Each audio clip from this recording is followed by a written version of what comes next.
Okay, അപ്പോൾ ഈ picture നോക്കിയിട്ടുണ്ടെങ്കിൽ നിങ്ങൾക്ക് മനസ്സിലാവും what is the difference between adsorption and absorption. Terms ഓർത്ത് വയ്ക്കുക. സർഫസിൽ മാത്രമായിരിക്കണം. ആദ്യത്തെ കേസിൽ സർഫസിൽ മാത്രമേ ഉള്ളൂ, രണ്ടാമത്തെ കേസിൽ അതിൻ്റെ ബൾക്കിലുണ്ട്. അപ്പോൾ നമ്മൾ പറഞ്ഞു എങ്ങനെയാണ് അതിൻ്റെ mechanism. So there are some what is the reason അല്ലെങ്കിൽ what is the principle behind adsorption എന്ന് പറഞ്ഞാൽ റിമെമ്പർ നമ്മൾ ഓർത്ത് വയ്ക്കേണ്ട പോയിന്റ് ഇതാണ്. Due to some unsatisfied valencies അല്ലെങ്കിൽ residual forces which are present on the surface, there will be some attractive forces on the surface which will be holding those adsorbate particles on the surface. Okay, now enthalpy of adsorption. Whenever adsorption is taking place, there will be some amount of heat change which is associated with adsorption. Now for example, when you are shaking some oxalic acid with charcoal, oxalic acid particles, they get absorbed on the surface. Then some amount of heat will be released. Whenever adsorption is taking place, remember there is evolution of heat. So always, whatever be the process, adsorption is always an exothermic process. Now what is the reason for that? Why enthalpy of adsorption is always negative? The reason നമ്മൾ explain ചെയ്യുന്നത് thermodynamics വെച്ചിട്ടാണ്. You know that delta G is equal to delta H minus T delta S. What is this relationship called? This equation is called Gibbs-Helmholtz equation. Gibbs-Helmholtz equation. Delta G is equal to delta H minus T delta S. We are going to explain when adsorption is taking place. Actually what is happening? Adsorbent is remaining stable.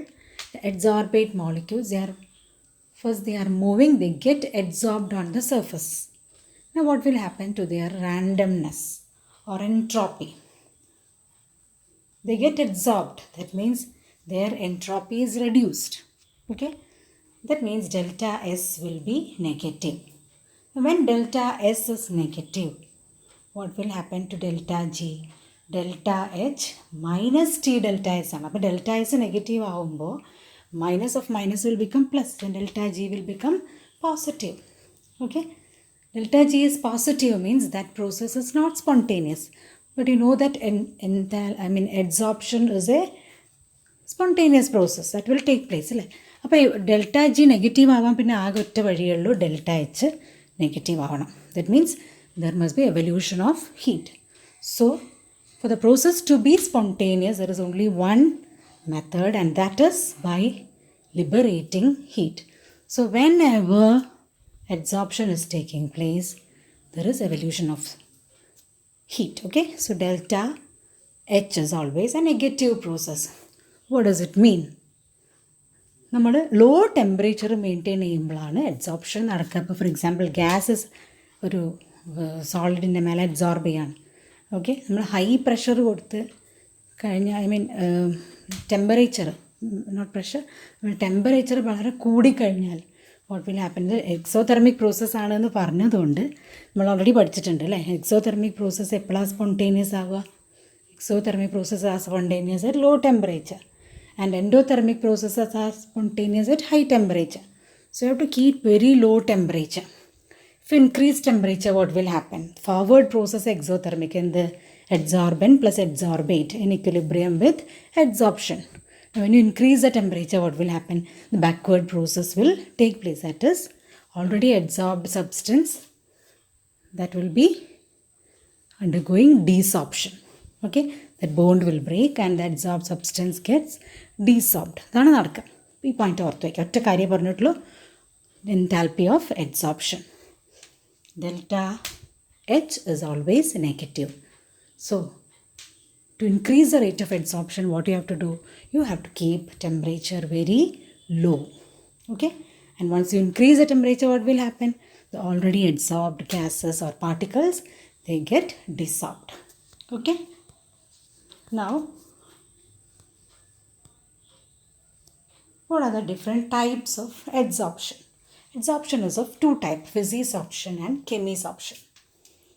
Now, from the term itself it is clear. Physisorption, just physical forces ആണ്. Adsorbent and adsorbate തമ്മിലുള്ള force is just a physical force, like van der Waals force. അതുപോലെ നമ്മൾ കുറേ forces പഠിച്ചില്ലേ, London forces അല്ലേ, dispersion force പറഞ്ഞാൽ അതുപോലെ അങ്ങനത്തെ ഏതോ ടൈപ്പ് ഒരു വാൻ ഡർ വാൾസ് ഫോഴ്സസ് മാത്രമേ ഉണ്ടാവുള്ളൂ. അതേസമയം what about a chemical absorption, chemisorption, there will be a chemical reaction taking place and a chemical bond is formed between adsorbent and adsorbate. Okay, now physisorption, since it's weak van der Waals forces are involved, it is weaker. Okay, and enthalpy of adsorption is very low compared to chemical adsorption. Enthalpy of adsorption is very low. What about chemical adsorption? A chemical reaction is taking place. So force which is holding adsorbent and adsorbate, it is a strong force, and so there is high enthalpy of adsorption. Now, third difference between physisorption and chemisorption is that several layers or multimolecular layers of adsorption is taking place. ഒരു ലെയറിൻ്റെ മേലെയും ഇനിയും, because it's just an attractive force അല്ലേ, van Darr walls force.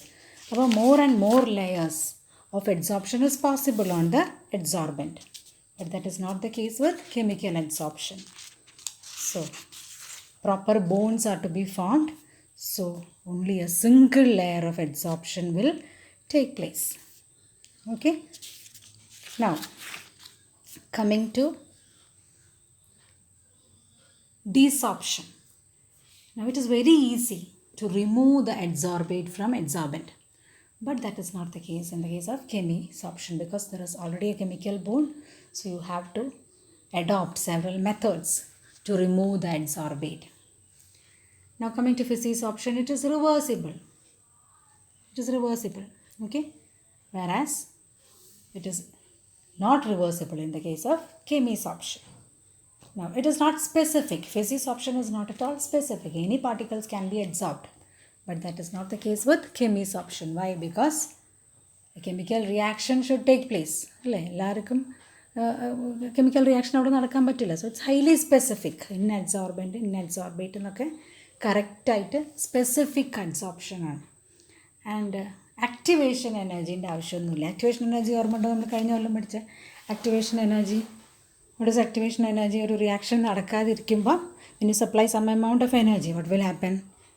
Due to that energy, the reactants can cross an energy barrier.